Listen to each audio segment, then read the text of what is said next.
repente se reactiva en la misma zona en la radiografía, tenemos que tener en mente tanto tuberculosis como coccidioidomicosis, sobre todo si se trata de pacientes que viven en la franja norte del país. Algunos factores del huésped predisponen a que los pacientes puedan tener una infección más severa o más grave, dependiendo de cuántos de esos factores tenga el enfermo, pero bueno, cada uno de ellos se explica por sí solo, ¿no? Si tenemos un enfermo con alteración del estado de alerta, es más fácil que broncoaspire, y entonces podemos,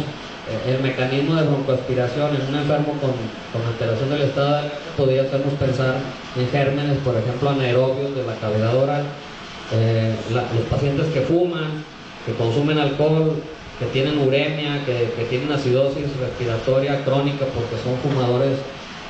empedernidos, pues todos ellos tienen alteración en los mecanismos de defensa primarios de la vía respiratoria, como son el aparato mucociliar y la viscosidad del moco bronquial,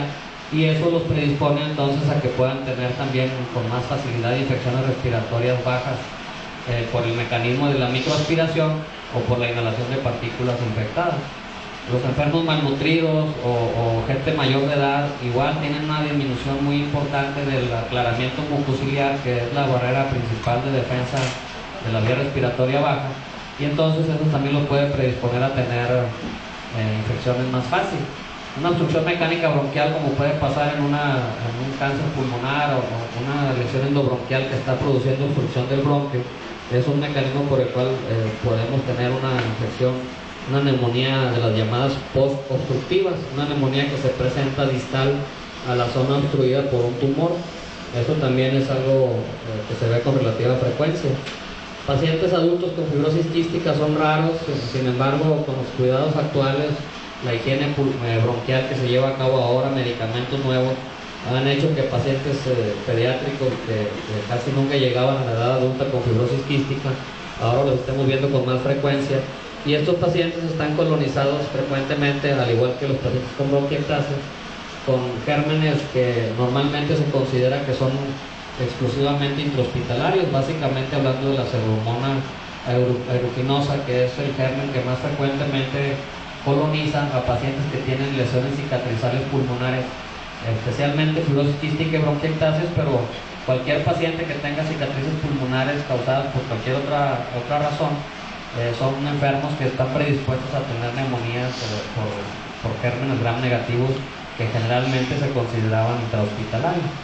Y los pacientes con EPOC, por su propia enfermedad, por la naturaleza de su enfermedad, en la que siempre tienen obstruida la vía aérea, siempre tienen una inflamación severa en todo lo que es la pared bronquial, pues son enfermos que también pierden sus mecanismos de defensa locales, como son el aclaramiento mucociliar y la producción de moco, y entonces son pacientes que están predispuestos también a tener infecciones pulmonares. Los síntomas más frecuentes, por mucho, son la tos, la fiebre y la disnea, pero como ustedes están de acuerdo conmigo, no son síntomas típicos o específicos. Prácticamente cualquier infección respiratoria baja, desde una bronquitis aguda, traqueitis, laringotraqueobronquitis, inclusive a veces una sinusitis, pueden provocar esos mismos síntomas. Entonces no son específicos. Tenemos que tener en cuenta que cualquier paciente que llegue con esos síntomas, tenemos que hacer una exploración física completa de toda la vía respiratoria, incluyendo la vía respiratoria alta, porque es muy común que un paciente que tiene una pansinusitis subaguda o crónica tenga todos esos síntomas, tiene una exacerbación en ese momento, se puede dejar toda la noche anterior y broncoaspiró, alguna cosa así, y entonces los síntomas son iguales. Que los pacientes que tienen sinusitis pueden tener exactamente todo lo mismo,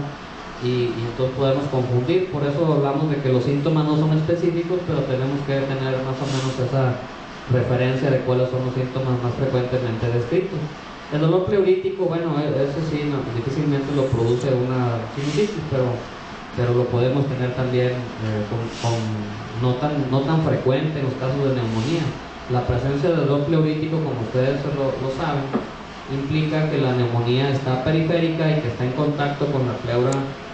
visceral y el roce de la pleura visceral con la parietal son la causa del dolor pleurítico. Entonces, no todas las neumonías tienen estos factores,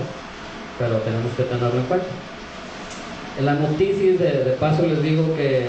la causa más frecuente de hemoptisis en general son infecciones respiratorias bajas. Es común que uno piense que todo enfermo que llega con hemoptisis piensa uno que es tuberculosis automáticamente, lo cual es válido, pero la causa más frecuente de hemoptisis como tal, así en forma general, como pregunta directa, es una infección de vía respiratoria baja. Desde una simple bronquitis puede producir hemoptisis. Para hacer el diagnóstico de la neumonía, lo habíamos mencionado, tenemos que primero pensar en ella de acuerdo a los síntomas del paciente. Tenemos que hacer un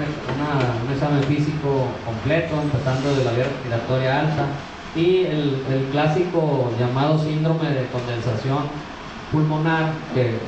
consiste en escuchar menos los ruidos respiratorios, específicamente el murmullo vesicular, en que a la percusión vamos a tener una matidez en el área enferma.